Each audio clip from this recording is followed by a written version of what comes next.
Apong Jesus Nazareno, awit at papuri, alay namin sa'yo.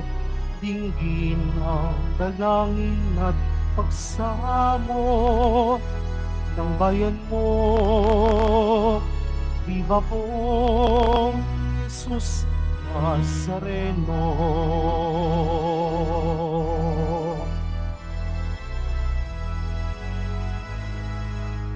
Ngayon ay magpo at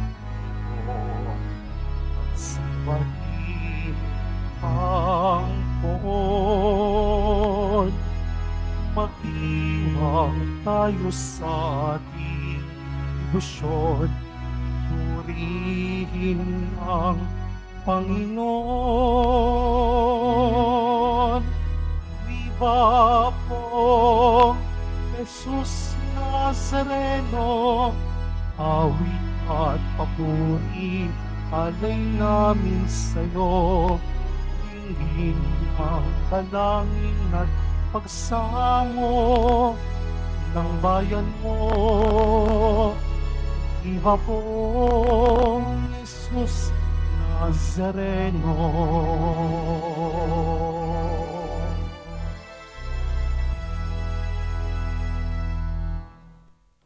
Sa ngalan ng Ama at ng Anak at ng Espiritu Santo, Amen. sumainyo ang Panginoon. At sumaiyo rin. Mga kapatid, aminin po natin ang ating mga kasalanan upang marapat tayong gumanap sa banal na pagdiriwang. Inaamin ko Sa makapangyarihang Diyos at sa inyo mga kapatid, na lubha akong nagkasala sa isip, sa salita at sa gawa at sa aking pagkukulang. Kaya isinasamo ko sa mahal na Birheng Maria, sa lahat ng mga anghel at mga banal, at sa inyo mga kapatid, na ako'y panalangin sa Panginoong ating Diyos. kaawaan tayo ng makapangyarihan Diyos, patawarin tayo sa ating mga kasalanan, at patnubayan tayo sa buhay na walang hanggan. Amen. Panginoon, kaawaan mo kami. Panginoon, kaawaan mo kami. Kristo, kaawaan mo kami. Kristo, kaawaan mo kami. Panginoon, kaawaan mo kami. Panginoon, kaawaan mo kami. Manalangin tayo. Ama naming makapangyarihan, niloob mong akuin ng iyong anak ang krus at kamatayan upang ang sangkatauhay matubos at mabuhay. Ang pag-ako namin sa krus at kamatayan dito sa lupa, ayon sa diwa ng pagsunod sa iyong kaloob, na ginanap ng iyong anak ay papagintapat nawang aming kamtin, ang lubos na katubusan at pagkabuhay sa iyong piling. Sa pamamagitan ni Hesukristo, kasama ng Espiritu Santo, magpa sa walang hanggan. Amen. Magsiupo muna ang lahat.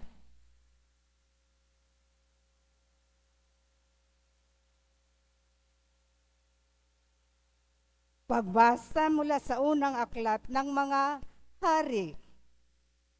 Noong mga araw na yon, si Elias ay sumapit sa Horeb na bundok ng Diyos. Pumasok siya sa isang yungib at doon nagpalipas ng gabi. Walang ano-ano'y nagsalita sa kanya ang Panginoon. Lumabas ka at tumayo sa ibabaw ng bundok sa harapan ko. Pagkasabi nito'y dumaan ang Panginoon at umihip ang napakalakas na hangin. Sumabog ang bundok at nagkadurog-durog ang mga bato sa lakas ng hangin. Ngunit wala sa hangin ang Panginoon. Nang tumigil ang hangin, ay lumindol. Ngunit wala sa lindol ang Panginoon. Pagkalipas ng lindol ay kumidlat. Ngunit wala rin sa kidlat ang Panginoon. Pagkalipas ng kidlat, narinig niya ang isang banayad na tinig. Lumabas si Elias. Tinakpan ng balabal ang kanyang mukha at naghintay sa bunganga ng yungib. Narinig niya ang isang tinig na nagsabi, "Elias, bakit ka naririto?"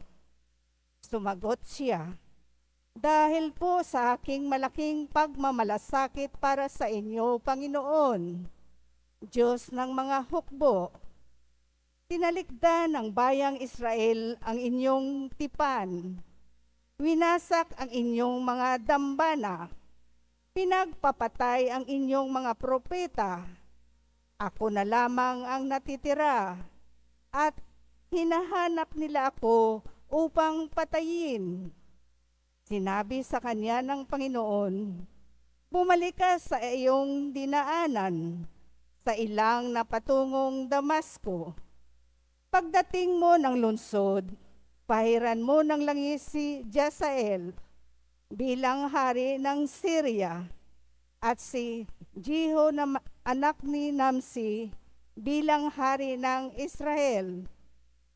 Pahiran mo rin ng langis si Eliseo na anak ni Safat na taga-Abel Mihula bilang propitang hahalili sa iyo."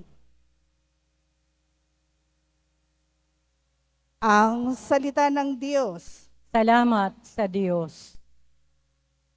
Sa ganda mo't kabutihan, kami iyong liwanagan. Sa ganda mo't kabutihan, kami iyong liwanagan. O Diyos, ako'y dinggin sa aking pagtawag. Lingapin mo ako sa aking mahabag. Ang paanyaya mo'y lumapit sa akin. Huwag kang magkukubli, kita'y hahanapin. Sa ganda mo't kabutihan, kami iyong liwanagan. Huwag kang magagalit, huwag mong itatakwil. Akong katulong mo at iyong alipin. Tagapagligtas ko, huwag akong lisanin. Sa ganda mo't kabutihan, kami iyong liwanagan. Ako'y nananalig na bago mamatay, masasaksihan ko ang iyong kabutihan na igagawad mo sa mga hinirang. Sa Panginoong Diyos, tayo'y magtiwala, ating patatagin ang paniniwala. Tayo ay umasa sa kanyang kalinga. Sa ganda mo't kabutihan, kami iyong liwanagan. Magsitayo na po ang lahat.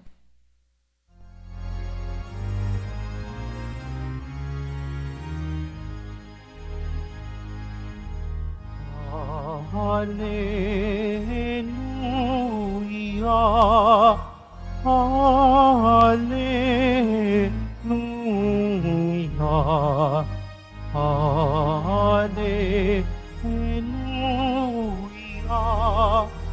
Hallelujah.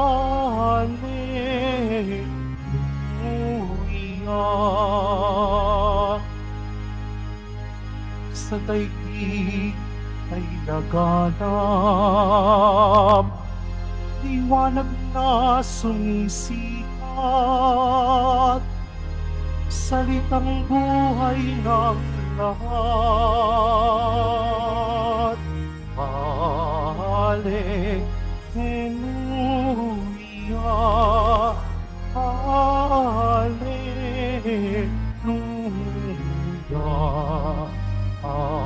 Hallelujah,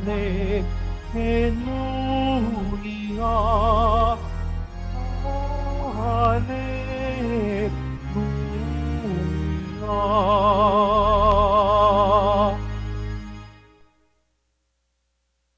Sumainyo ang Panginoon. At sumaiyo rin. Ang mabuting balita ng Panginoon ayon kay San Mateo. Papuri sa iyo, Panginoon.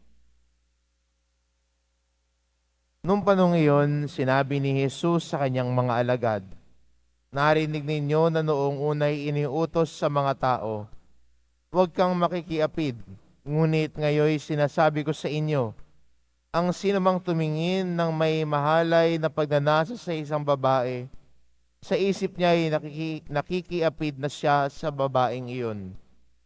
Kung ang mata mo ang siyang nagiging sanhi ng iyong pagkakasala, dukutin mo ito at itapon, sapagkat mabuti pang mawalan ka ng isang bahagi ng katawan kaysa buo ang iyong katawang itapon sa impyerno. Kung ang iyong kamay ay siyang nagiging sanhi ng iyong pagkakasala, putulin at itapon. Mabuti pang mawalan ka ng isang bahagi ng katawan kaysa buo ang iyong katawang itatapon sa impyerno.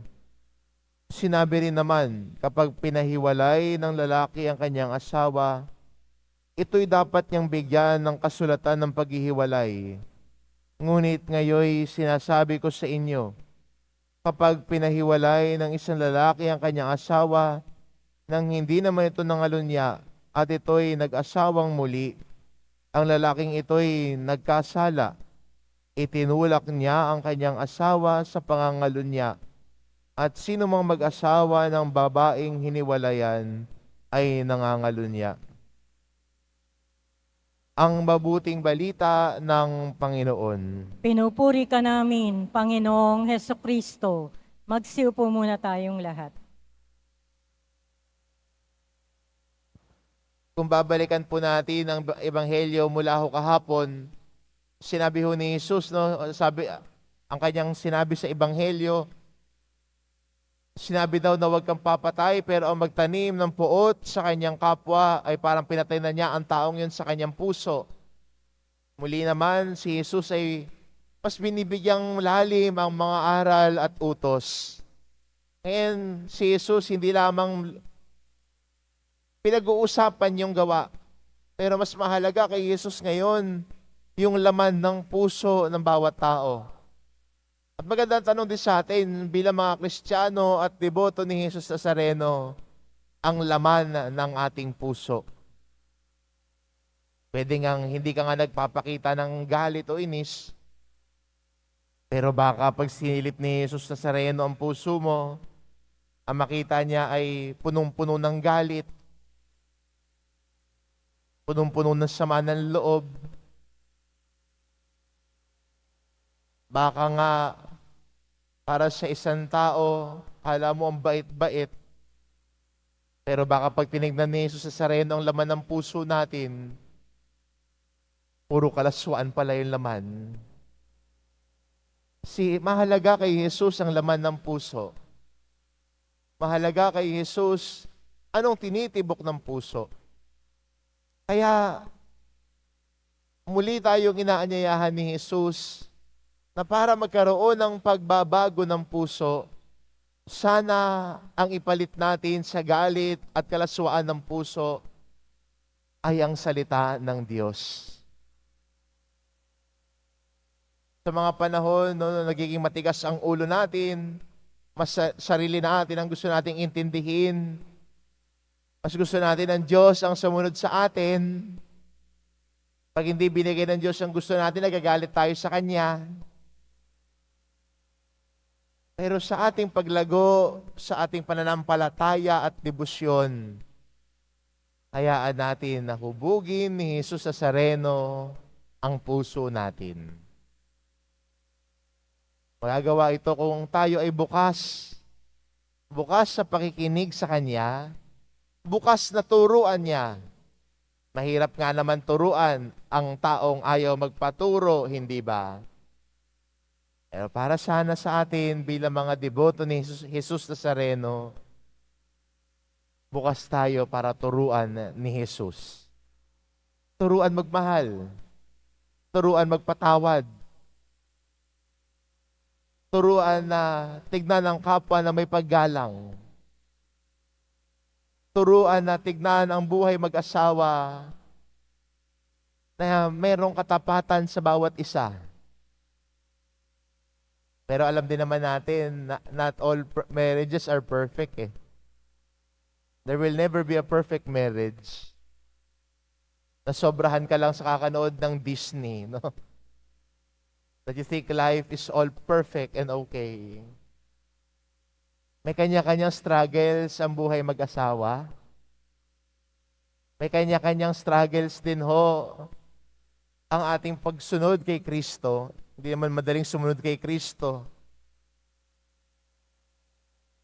Pero sa kabila ng mga pagsubok, sa kabila ng mga hamon, may lagi din naman paalala si Jesus.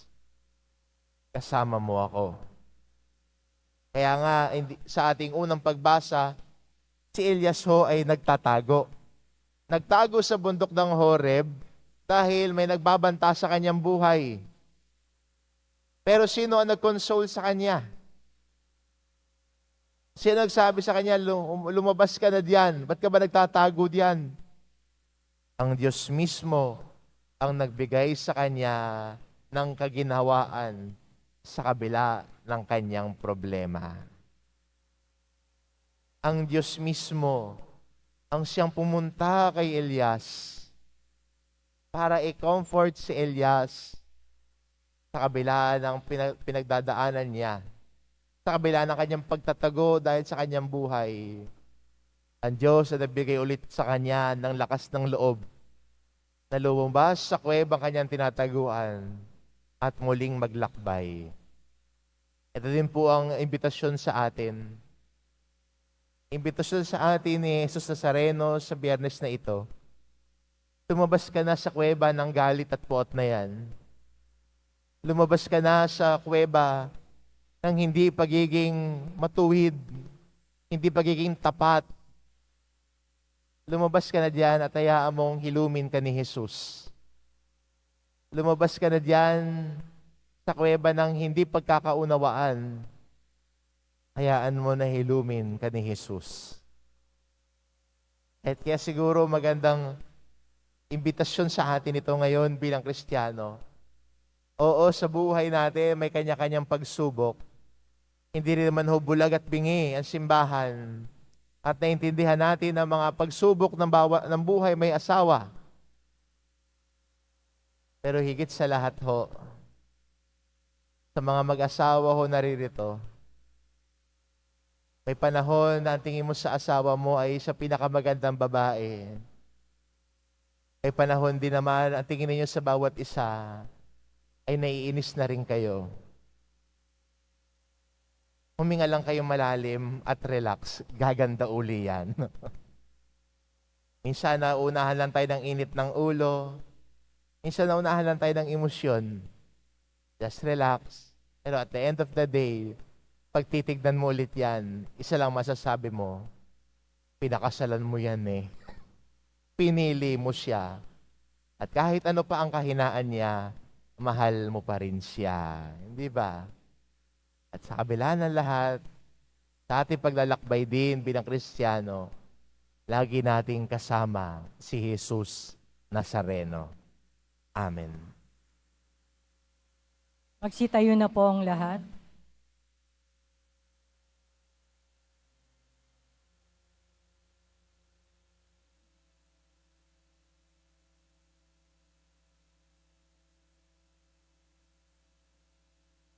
Mga minamahal ko mga kapatid, idulog natin sa mahal na pong Jesus Nazareno ang ating mga kahilingan. Taglay ang matibay na pananampalataya sa kanyang pagka-Diyos, ang tapat na pag-asa at kanyang kapangyarihan, at ang maningas na pag-ibig sa kanyang puso. Ang ating itugon, mahal na pong Jesus Nazareno, kaawaan mo kami. Mahal na poong Jesus Nazareno, kaawaan mo kami. Upang ang Eucharistia na atin tinatanggap sa komunyon at inihahandog sa misa bilang alaala ng mga hirap ng mananakop ay magdulot sa atin ng wagas na pagmamahal sa Diyos at sa kapwa. Manalangin tayo. Mahal na poong Jesus Nazareno, kaawaan mo kami. Upang ang panalangin ni Jesus Nazareno sa halaman ng Getsemani, na dito'y pinawisan siya ng dugo, ay maghasik sa atin ng pagkahilig sa panalangin na siyang mabisang lunas sa lahat ng karamdaman ng tao. Manalangin tayo. Mahal na poong Jesus Nazareno, kaawaan mo kami. Upang ang kanyang koronang tinik, damit na purpura at krus, ay magpaalaala sa atin na ang kanyang mga aral at simulain bilang hari ng sanlibutan ay dapat maghari sa ating isipan, angkan at lipunan. Manalangin tayo. Mahal na poong Jesus Nazareno, kaawaan mo kami. Upang sa bisa ng kanyang pagpapasan ng krus sa mga lansangan sa Jerusalem, ay matuto tayong makiramay at makihati sa mga kahirapan at tiisin ng kapwa. Manalangin tayo. Mahal na poong Jesus Nazareno, kaawaan mo kami. Upang tulungan tayo ng mahal na Bereng Maria, ina ng hapis, na maging tunay na larawan ng kanyang anak sa isip, wika at gawa, nang sa gayon ay makamit ang ating kahilingan sa poong Jesus Nazareno. Manalangin tayo. Mahal na poong Jesus Nazareno, kaawaan mo kami. Ama naming mapagmahal na hayag sa salita, gawa, buhay at kamatayan ng iyong anak na ang Diyos ay pag-ibig. Maipahayag dinawa namin ang katotohanan ito sa pamamagitan ni Jesus Nazareno, Panginoon namin magpasawalang hanggan. Amen. Magsiupo na po ang lahat.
Magsitayo na po ang lahat.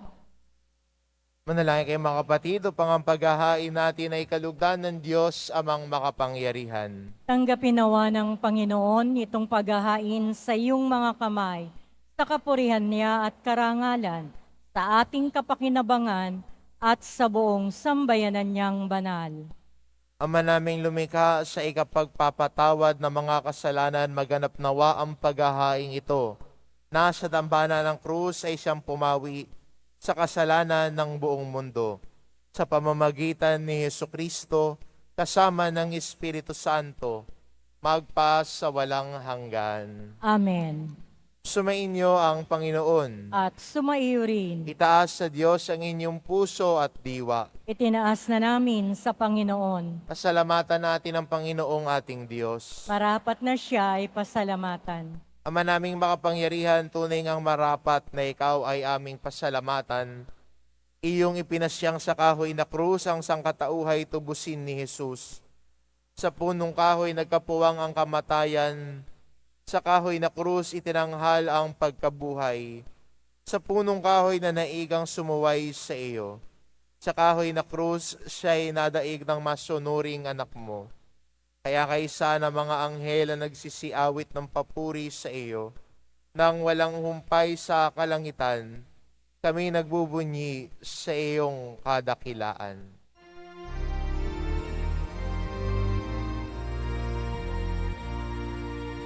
Santo, Santo, Santo, Panginoong Diyos ng mga hukbo, napupuno ang langit at lupa ng kadakilaan mo.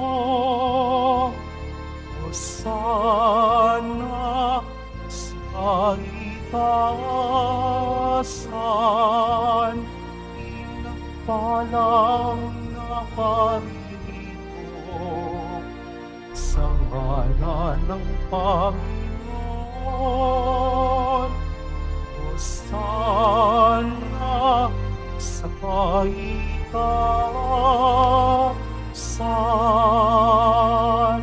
Magsilod po ang lahat. Ama naming banal, ikaw ang bukal ng tanang kabanalan, kaya't sa pamamagitan ng iyong Espiritu, gawin mo mabanal ang kaloob na ito upang para sa aming maging katawan at dugo ng aming Panginoong Jesucristo. Bago niya pinagtiisang kusang loob na maging handog, hinawakan niya ang tinapay, pinasalamatan kanya. Pinagati-hati niya iyon, iniabot sa kanyang mga alagad at sinabi, "Tanggapin ninyong lahat ito at kanin. Ito ang aking katawan na ihahandog para sa inyo."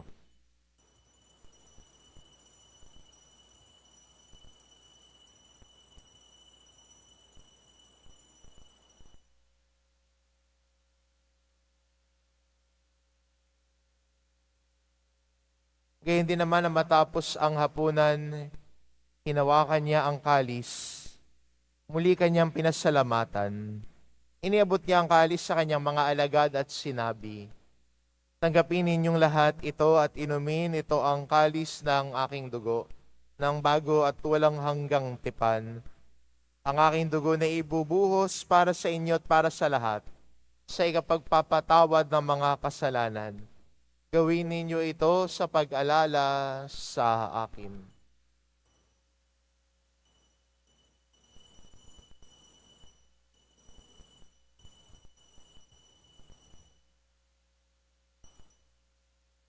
Magsitayo na po ang lahat. Ipagbunyi natin ang misteryo ng pananampalataya.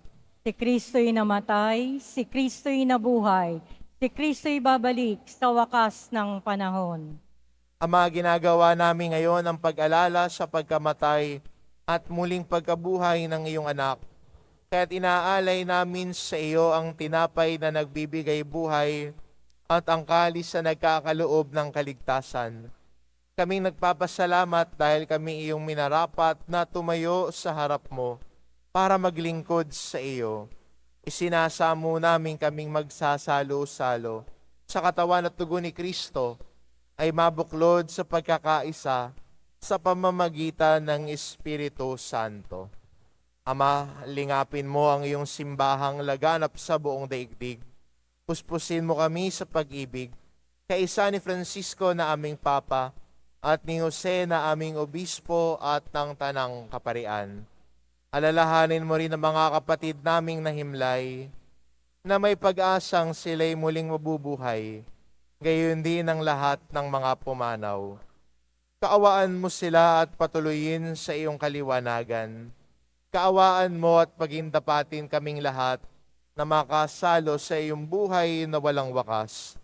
Kaisa ng mahal na Birheng Maria na ina ng Diyos, ng kabiyak ng puso niyang si San Jose, kaisa ng mga apostol at ng lahat ng mga banal na namuhay dito sa daigdig ng kalugod-lugod sa iyo, maipagdiwang nawa namin ang pagpupuri sa ikararangal mo sa pamamagitan ng iyong anak na aming Panginoong Jesucristo. Sa pamamagitan ni Kristo kasama niya at sa Kanya, ang lahat ng parangal at papuri ay sa iyo, Diyos amang makapangyarihan, kasama ng Espiritu Santo, magpasawalang hanggan. Amen. Amen. Amen. Amen.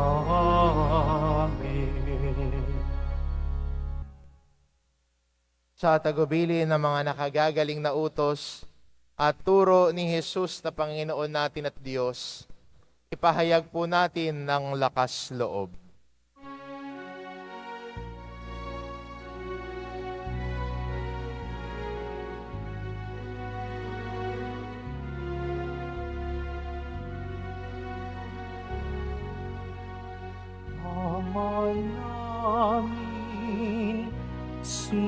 nasa langit ka.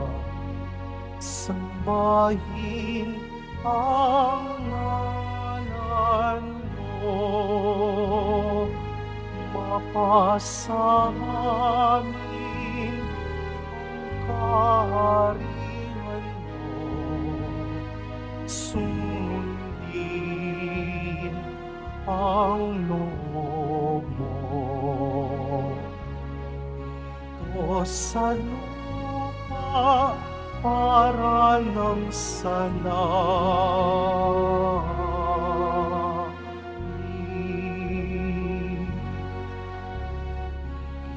Bigyan mo kami ngayon ng aming kakanin sa araw-araw. Patawarin mo kami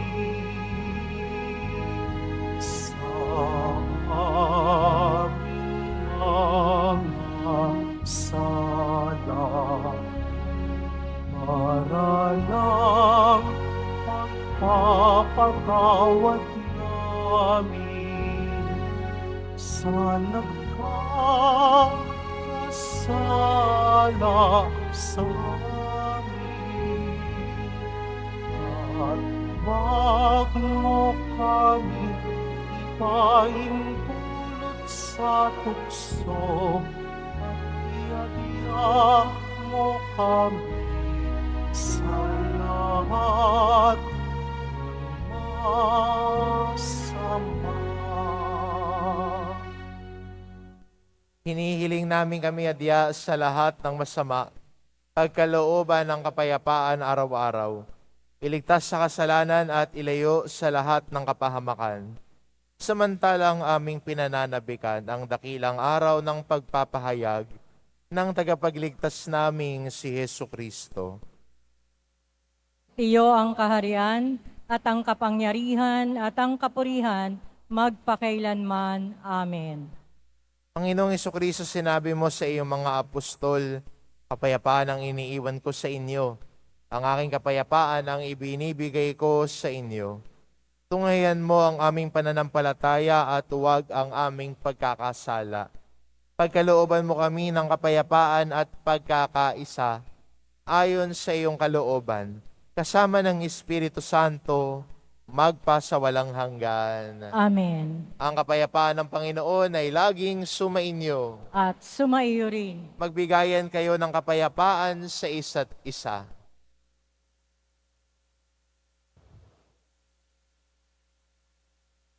Kordero ng Diyos na nag-aalis ng mga kasalanan ng sanlibutan, maawa ka sa amin. Kordero ng Diyos na nag-aalis ng mga kasalanan ng sanlibutan, maawa ka sa amin. Kordero ng Diyos na nag-aalis ng mga kasalanan ng sanlibutan, ipagkaloob mo sa amin ang kapayapaan. Magsilhod po ang lahat.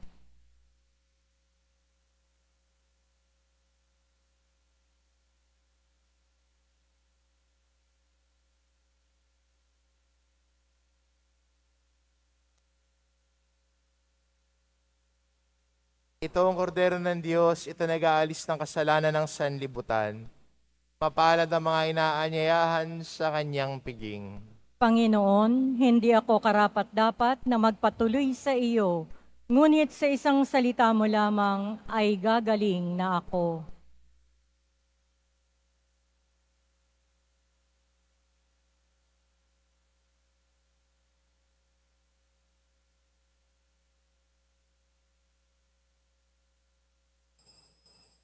Para sa lahat ng tatanggap ng banal na komunyon, sasagot po tayo ng Amen. Pagkasabi po ng pari o ng lay minister ng katawan ni Kristo, at isubo agad sa bibig bago umalis sa harapan ng pari o lay minister. Sumunod po tayo.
Manalangin tayo.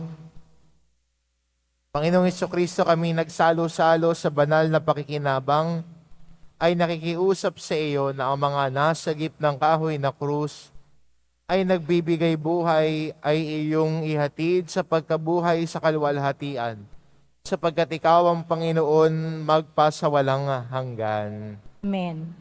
Sumainyo ang Panginoon. At sumaiyo rin. Mahal na pong Hesus Nazareno, inihayag mo sa pamamagitan ng krus ang walang malo na pag-ibig ng Diyos sa sangkatauhan.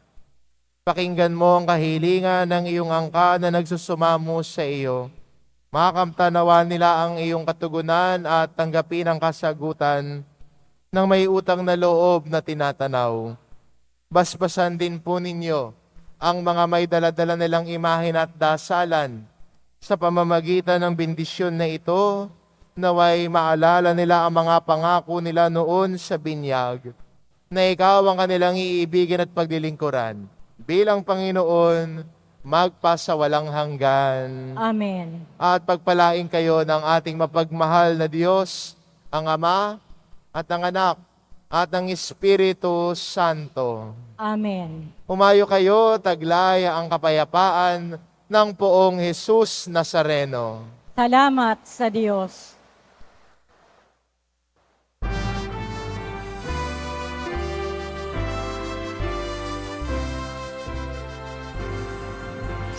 Padre Jesus Nazareno, sinasamba ka namin. Iniibig ka namin, parang mo ang aming buhay at pag-asal. Padre Jesus Nazareno, iligtas mo kami sa kasalanan. Ang krus mong namatayan ay sagisag ng aming pag-asan. Padre Jesus Nazareno, Marangal ka namin. Nuestro Padre Jesus Nazareno, inuwalhati ka namin.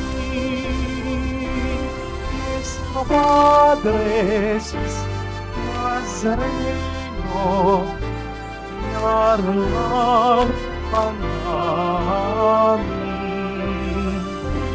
Nuestro Padre Jesus Nazareno,